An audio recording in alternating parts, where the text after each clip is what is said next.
Assalamualaikum warahmatullahi wabarakatuh. Selamat malam masyarakat Diwetin. Hidup selalu jadi misteri. Semua memori, cerita hidup, pengalaman transpersonal menjadi daya tarik di masyarakat kita.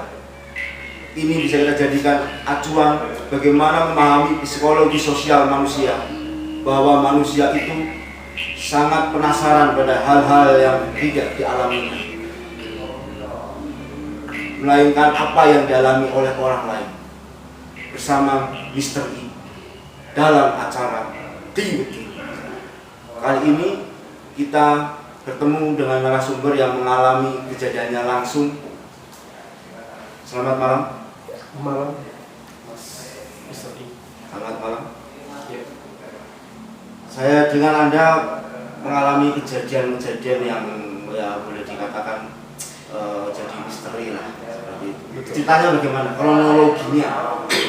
Kronologinya jadi begini. Waktu itu saya masih usia sekolah. Jadi pada saat usia sekolah itu biasanya kan ada kemah bersama, bakti OSIS lah ya. Jadi semua organisasi yang ada di sekolahan itu semua ikut mengikuti kemah tersebut, ya. Termasuk juga peserta-peserta dan siswa-siswa yang lainnya lah. Nah, kejadian itu sebetulnya tahun 2004 itu yang saya alami. Ya kita semua tidak ada firasat apapun dari sekolahan. Intinya adalah kita fun pada saat itu. Karena apa? Karena yang kita pikirkan adalah ini acara di luar, bukan di sekolahan. Bukan seperti hal persami biasa gitu kan. Kita sudah persiapan sekian minggu, akhirnya tiba di waktu yang pas, kita akhirnya berangkat nih. Ada yang naik truk, ada yang naik mobil dan lain sebagainya. Di perjalanan kita semua happy, senang. Tidak ada firasat apapun pada saat itu. Dan iya, seperti halnya biasa lah anak-anak sekolah ya. Anak sekolah kalau misalkan di bis itu ada apa, pasti kita teriak happy dan lain sebagainya. Nah, sampailah di lokasi. Jadi acara kita itu kan 3 hari, Jumat, Sabtu, Minggu. Pada saat sampai di lokasi, kita semuanya fokus sama kegiatan masing-masing. Yang masang tenda, yang fokus sama kebersihan dan yang sebagainya. Dan kegiatan ini berada di Purbalingga. Purbalingga di daerah ketinggian. Daerah mana itu, Mas? Daerah Serang. Iya, daerah Serang yang sekarang ini menjadi tempat wisata ya. Cuman beda dulu sama sekarang. Iya, beda dulu. Iya, yang dulu itu lokasinya itu belum menjadi tempat wisata dan masih hutan pinus.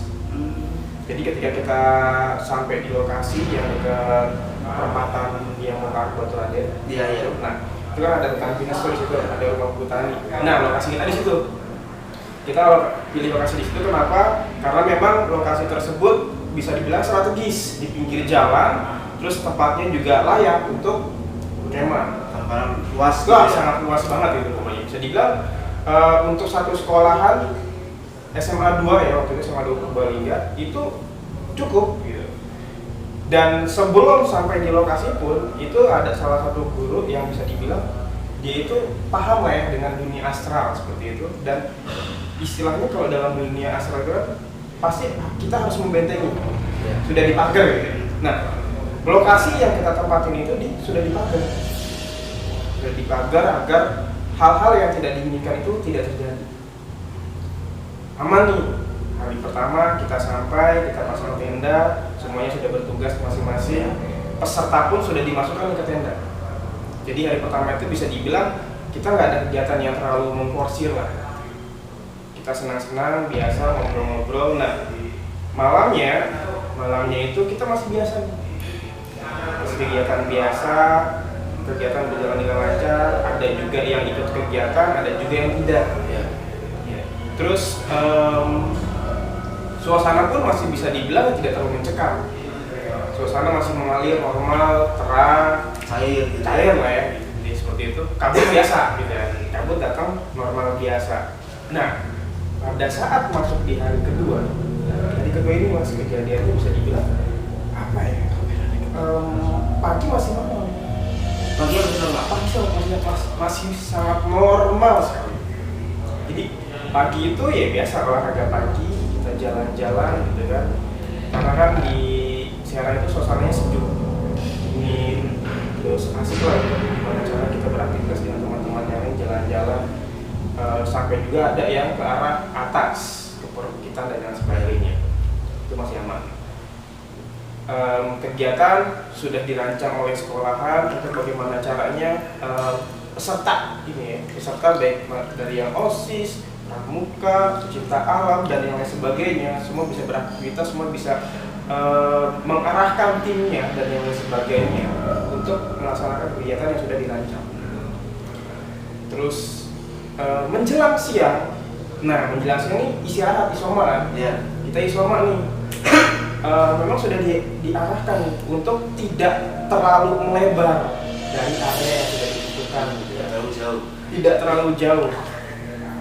Tapi, nah ini gini, bisa dibilang itu kejadiannya itu bisa dibilang sudah lewat dari ba'da duhur. Jam 12-an lah gitu ya. Lebih ya. Iya, jam 12 lebih bisa dibilang kalau untuk daerah yang tertentu itu jam 12 itu kita nggak boleh macem-macem. Nah, jadi ada 3 orang, 2 cewek, 1 cowok. Jadi bisa dibilang 2 cowok ini teman saya sendiri malah, yang saya kenal gitu kan, satu angkatan. Dia tiba-tiba 2 cewek dan 1 cowok ini jalan-jalan ke salah satu lembah yang bisa dibilang itu sudah bukan area dari kemah tersebut gitu kan, yang sudah dibangun. Tiba-tiba dia main, awalnya normal gitu kan, ya kayak orang main biasa gitu kan. Awalnya normal ke lembah tersebut, itu masih hutan pinus dan pohon-pohon lain sebagainya, masih hutan damar juga. Ketika dia masuk sana, masih fun dan lain sebagainya. Nah, kalau dalam hal dunia astral, ketika ada seseorang melewati pagar tersebut, otomatis kan ada celah, jebol lah di situ. Nah, ketika dia masuk, masih normal gitu kan. Itu jam-jam bisa dibilang sudah masuk jam-jam satuan nih, masih normal dan lain sebagainya.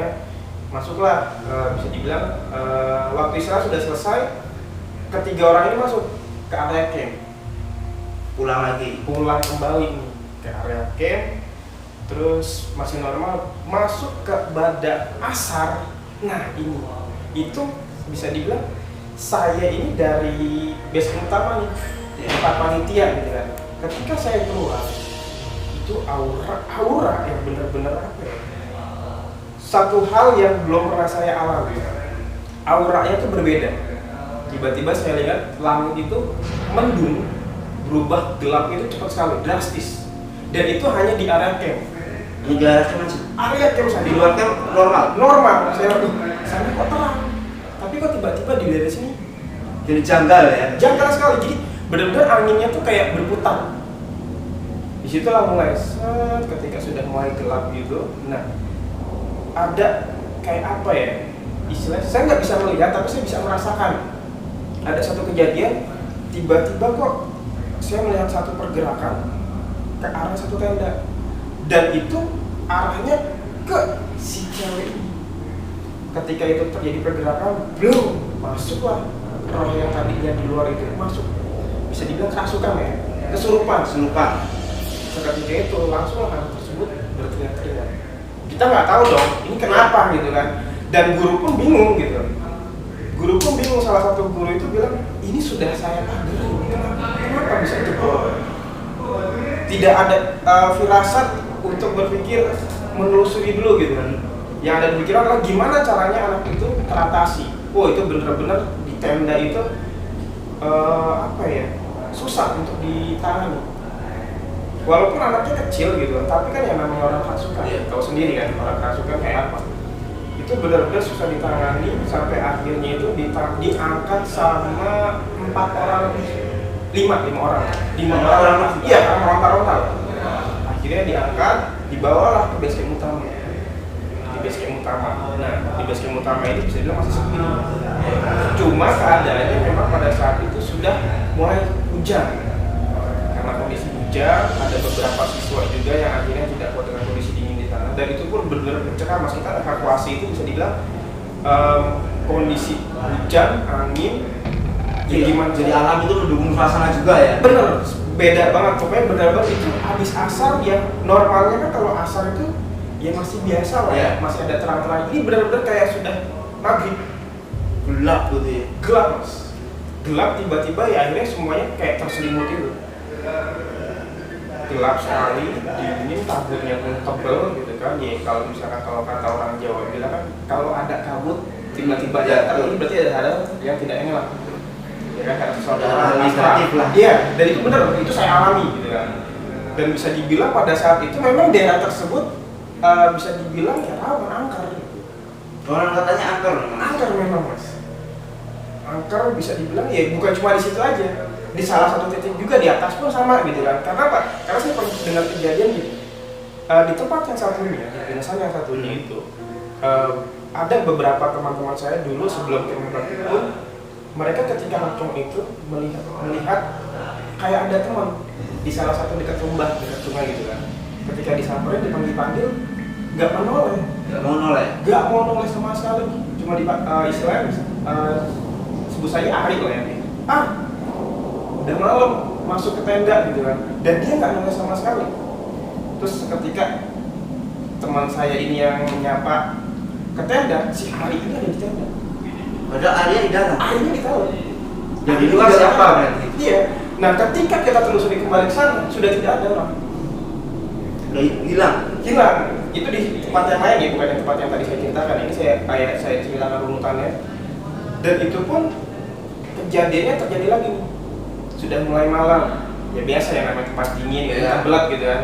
Tiba-tiba kencing, kok kayak ada salah satu sosok warnanya putih, kayak permen. Tahu dong. Putih kayak permen. Putih kayak permen, diikat berdiri.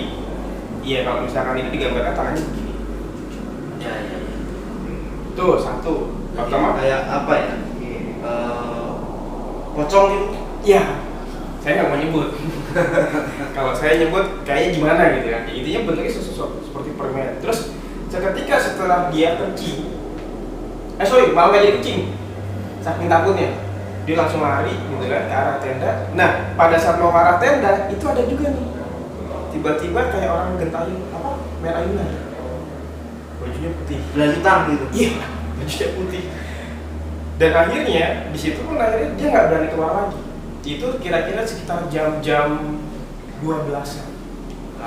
Iya, pada saat itu memang diceritakan oleh teman-teman saya yang orang sana, warga sana. Memang di daerah sini itu ya cukup mencekam mas, gitu. Angker lah bisa dibilang gitu. Pada saat itu 2004 gitu kan. Karena kita penasaran gitu kan, ya kita nggak ngerti apa-apa. Ternyata kita mengalami gitu kan. Walaupun saya tidak melihatnya, tapi saya mendengarkan cerita tersebut dan saya pun akhirnya merasa merinding. Iya. Oke. Nah, kita kembali lagi nih. Kita kembali lagi ke kemah bakti sosial tersebut. Ya. Jadi bisa dibilang dua titik tersebut bisa dibilang daerah yang sangat angker pada saat itu. Karena memang bisa dibilang belum jadi tempat wisata ya, hanya sebatas tempat untuk camp, pendidikan dan lain sebagainya. Nah, pada saat tersebutlah akhirnya si cewek ini dimasukkan ke base camp utama untuk gimana caranya dikeluarkan Biar normal kembali. Iya. Itu pun prosesnya panjang banget mas. Jadi bisa dibilang nih dikeluarkan, udah keluar, gak ada 1 jam masuk lagi. Dan itu berbeda-beda. Bukan satu dong. Berbeda-beda. Yang satu keluar anak muda, datang lagi anak kecil, gitu kan. Dikeluarkan lagi, datang sampai 3 kali kalau saya hitung-hitung. Dan itu hitungan bisa dibilang 2 jam mas. Dalam waktu 2 jam itu 3 orang itu masuk keluar masuk. Gantian gitu ya. Gantian. Yang paling kuat itu yang bisa dibilang sosoknya itu nenek-nenek. Jadi perempuan. Perempuan muda terus keluar jadi anak kecil. Masuk lagi anak kecil. Nah, anak kecil ini uniknya itu dia minta ngajak main. Dia ngajak main sih teman-teman yang ada di sekitar situ. Layaknya anak kecil gitu ya. Iya. Anak kecilnya ngajak main, cuman yang namanya roh tetap aja dong. Iya. Dia mintanya adalah nggak mau, saya maunya main di luar, saya nggak mau di sini. Karena yang dikhawatirkan adalah pada saat main keluar itu rohnya si teman saya ini malah ikut ke bawah. Akhirnya diusir dong. Iya. Keluarlah, gitu kan. Keluarlah. Terus yang terakhir itu yang nenek-nenek. Nah ini yang nenek-nenek ini bisa dibilang yang sangat udah bikin mencekam sekali. Kenapa bikin mencekam? Karena bisa dibilang Iya, si nenek ini merasa si anak ini adalah cucunya. Iya, dia merasa cucunya, jadi dia nggak mau ninggalin cucunya karena dia merasa ada teror untuk si cucunya ini dan dia harus selalu ada di dalam tubuhnya. Terus sampai dia bilang, saya nggak mau pergi, cucu saya ini ada yang teror dari luar, saya harus jagain anak ini. Ya entahlah, intinya yang namanya roh ya, alihnya saya nggak tahu. Intinya kita itu benar-benar sangat mencekam, bahkan sampai guru saya itu lepas tangan, sampai angkat tangan karena aku capek mas. Tahu sendiri dong kalau misalkan ngurus hal seperti itu kan banyak energi terkuras gitu kan. Sampai akhirnya dipisahkanlah masuk kamar yang berbeda karena ruangan tersebut juga untuk peserta yang bisa dibilang sakit, masuk angin, asma dan yang lain sebagainya gitu kan. Dipindahkan tapi masih dalam keadaan Masih kerasukan. Iya. Tapi tetap mendampingi gitu ya. Terus akhirnya, pada saat dipindahkan tersebut, suasana sudah mulai redam nih. Itu pun sudah di angka jam bisa dibilang masuk isya loh. Masuk isya ini tenang. Bisa tenang. Isya, pas azan isya lah istilahnya. Itu tenang tuh, benar-benar tenang gitu kan. Yaudah saya keluar gitu kan, karena sudah ada yang menangani. Saya keluar ngurusin tenda. Saya ngurusin tenda, ngecek tenda, kira-kira ada yang bocor atau tidak gitu kan. Sampai akhirnya saya ngecek juga beberapa rumah warga yang bisa dibilang buat base camp kita juga gitu kan, untuk menangani teman-teman yang sakit. Terus sekitar jam 8 saya ngecek tenda nih, barak pertama karena sudah masuk hampir waktu istirahat lah ya. Itu di hari kedua, hari Sabtu saya ngecek di sana. Nah saya ngecek ada teman saya 1, 2, 3 orang. Oke aman gitu kan. Cuma ada hal yang beda lagi. Hal yang bedanya itu gini. Saya mendengar itu nggak ada angin, tidak ada angin, tidak ada binatang. Tapi saya mendengar, biasanya kalau tenda barak itu kan ya lumayan ya, penutupnya ya. Nah di sebelah penghalang ini, itu saya mendengar ada suara orang jalan. Kayak gimana sih suara rambut pincet, letek. Saya penasaran gitu. Ketika saya penasaran, saya pengen keluar, suara itu nggak ada. Terus ketika saya di tengah lagi, berada di posisi tenda barak ini, suara itu ada lagi. Muncul lagi. Malah kayak lagi.